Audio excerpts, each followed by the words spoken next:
At the end of the day, it is the driver's obligation to be safe. No question about it. Are unsafe truck drivers on the road putting you and your family at risk? Well, that's what we're going to ask on this episode of Ask the Lawyer. Hi, I'm Rob Rosenthal with AskTheLawyers.com, and my guest is attorney Michael Warshauer with the Warshauer Law Group in Atlanta, Georgia. Michael, thank you for making some time to answer our questions today. Well, good afternoon. Glad to be here. So you've had a lot of experience handling truck collision cases. In your experience, Michael, is there one or more? What are some of the more common errors that drivers make, drivers of big trucks? Well, Rob, I don't think that truck driving is any different than anything else. It's just, it's bigger. It requires more attention.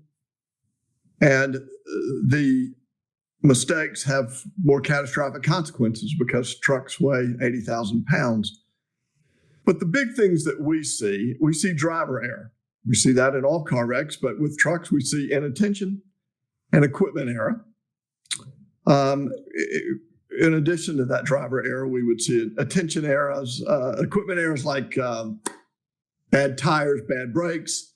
We've had wheels and tires come completely off a vehicle, suspension issues that cause wrecks, etc. So we have driver and equipment. That's the first place we would look. Then we would look at fatigue error, and you could say, well, that's kind of a driver error, but we treat that separately because truck drivers have a special law that says they can only work so many hours, called hours of service law. So we have fatigue, not only the formal violation of their federally mandated hours of service, but just people who are too tired to be on the road. And then we have, sadly, drugs and alcohol use. Truck driving is a very demanding profession. You're out there alone, you have long hours. You're trying to pay attention, and sometimes that draws truck drivers into the world of drugs and alcohol in a way that's quite catastrophic for the rest of us. So those are the big ones: driver, equipment, fatigue, and substance abuse. Let's talk a little bit about the fatigue. You mentioned the hours of service laws. Those are federally mandated. Can you tell us a little about those, and how common are those ignored or not followed? Well, all too often they're ignored. It takes sort of a Sherlock Holmesian approach to find out whether they have violated this. You can get a set of books that look like they have done everything right. And what the good lawyers do is that we look at those books, and then we look at fuel records, and then we look at mileage records, and then we look at bills of lading. And you start to see bills of lading that are two jobs 200 miles apart, and somehow they got there in an hour. Well, we know they didn't drive 200 miles an hour. So now we're thinking, what else is fudged? What happened to the real 4 hours that it took to drive that 200 miles? And we start to add this up, and we look back and we find these problems. We're going to look at fuel consumption, fuel tickets. We're going to look at everything to see whether what we get from the truck driver is indeed an accurate portrayal of when they were driving. I can tell a story. One time we had a case. It was a tragic case where a truck drove over our client who had stopped for an emergency problem with his own Jeep. And the driver's books looked fine. They looked fine in every respect, but they were fraudulent. We discovered through careful sleuthing that instead of being in bed where he claimed to be, he was actually winning an all-night poker tournament. So that's the kind of thing you just have to look at. And we also found where he would be that 200-mile trip in an hour over and over. We knew that wasn't possible. So we went from a case that was pretty good. Our client maybe shouldn't have stopped where he stopped, but the driver should have seen him, to a case that became very strong for our client's family because we were able to prove the driver was just not telling the truth. Now, it's more difficult to make these things fraudulent these days than it used to be, because now we have electronic logbooking that literally starts the minute they turn the ignition on. But that only tells half the story. It tells the story for when they're driving. It doesn't tell the story for when they're playing poker in the middle of the night instead of sleeping. So in a situation like that where service hours have been ignored and the logs have been doctored or whatever, is that always the driver's fault? Can the driver sometimes say, I'm pressured by my owner or by the company I drive for to drive when it's not safe? How do you? That's a really good question. And the answer is yes and no. At the end of the day, it is the driver's obligation to be safe. No question about it. He's the one who chooses to get in the seat with 80,000 pounds and cruise through our communities. That's his choice. He has a special license that gives him obligations to do his job right. He has special training to do his job right. But what you point out about the pressures of getting from point A to point B in a time that can't be done safely, and to work to get his entire truck empty on a multi-stop run or on a long run to get to the place on time, that's a pressure put on him by his employer. And I can understand, while I do not excuse it, and none of us can excuse it, we can certainly understand a driver needs to feed his family, pay his fuel bills, pay his truck mortgage, so to speak, who's got to get there or he's going to get fired. In those cases, we're not only going after the driver, but we're going to make a real concerted effort to make that company that has a practice, policy, and procedure of encouraging or turning a blind eye to drivers they know are violating hours of service, and they know are speeding, and they know are getting from point A to point B in ways that can't be done safely, to be punished and to also be part of the compensation package. You know, the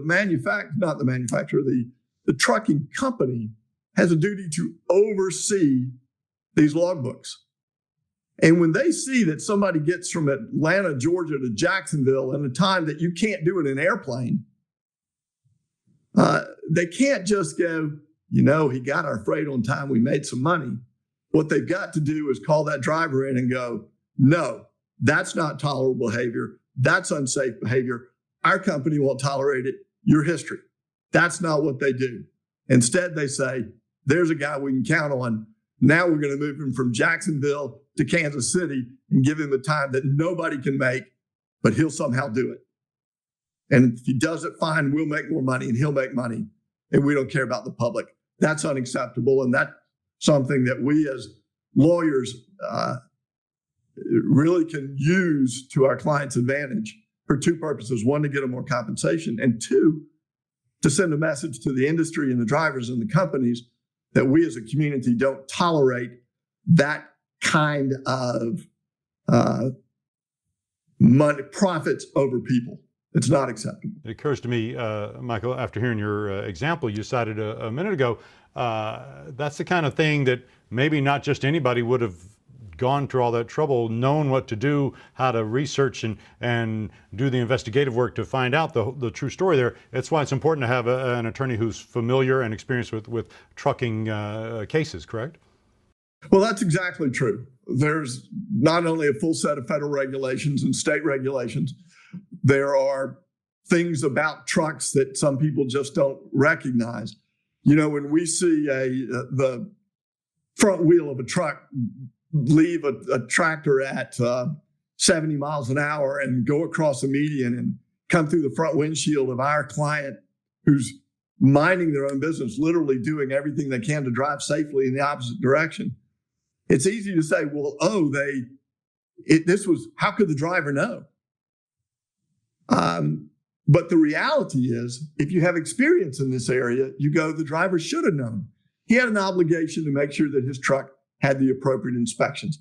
He had an obligation to do his daily report and daily inspection, and he would have discovered this problem. He had an obligation to ensure that preventative maintenance happens. So when we look at a truck and we see that no one has looked at or serviced the ball joints or the whatever it is that fails, right, in a period of time that's unreasonable, we're going to use that to our client's advantage and to ensure that they get fair compensation.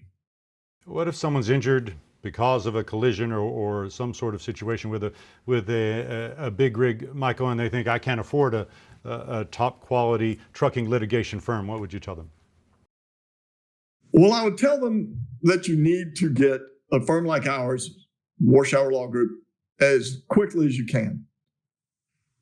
And I would say that you need to do it as quickly as you can because in our experience, when a tractor trailer is involved in a catastrophic injury, they have their lawyers there, not just investigators.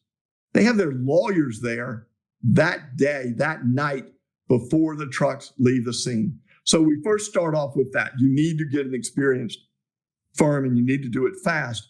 And as to the second part of the question, I kind of expanded it for you, Rob. I appreciate it. Was the idea that, well, what if I can't afford to get that lawyer out there fast? I don't have any money. I've just lost my husband or my son, and I don't have any money to hire you to go out and be there at the same time the other lawyers are and get your investigators out there. The answer to that is you do. And why is that? Because lawyers at our level never charge you unless we recover. Lawyers at the level that Warshauer Law Group practices never will ask you to give us money for expenses. Lawyers who practice at the level of Warshauer Law Group, we're going to give you, we're going to pay for the experts to be out there, tens of thousands of dollars. We're going to pay for the recreations if animations are required, tens of thousands of dollars. If we have to take the vehicles involved and buy them from the salvage yards and store them, we're going to do that. And we're going to do all of that entirely at our expense. If we recover, we'll get paid.